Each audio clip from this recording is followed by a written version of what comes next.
దేశంలో రాజ్యాంగాన్ని రద్దు చేసేందుకు బీజేపీ ఆర్ఎస్ఎస్ ప్రయత్నిస్తున్నాయని కాంగ్రెస్ అగ్రనేత రాహుల్ గాంధీ ఆరోపించారు. ఢిల్లీలో నిర్వహించిన ఎన్నికల ప్రచారంలో పాల్గొన్న ఆయన ఇండియా కూటమి అధికారంలోకి రాగానే రిజర్వేషన్ల పరిమితిని తొలగించి 50% పెంచుతామని హామీ ఇచ్చారు. దేశంలో సంపన్నులు మరింత ధనవంతులవుతున్నారని, పేదలు నిరుపేదలుగా మారుతున్నారని ఆవేదన వ్యక్తం చేశారు.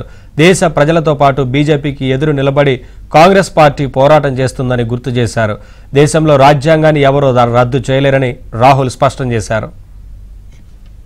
सोचते थे कि किसी न किसी दिन हम अंबेडकर जी की सोच, बुद्ध भगवान की सोच, गांधी जी की सोच को फाड़ के फेंक दें, मगर खुलकर कभी नहीं कह पाते थे. इस बार पहली बार इनके नेताओं ने खुलकर कहा है कि अगर हमारी सरकार आ गई तो हम अंबेडकर जी के कॉन्स्टिट्यूशन को रद्द कर देंगे, बदल देंगे.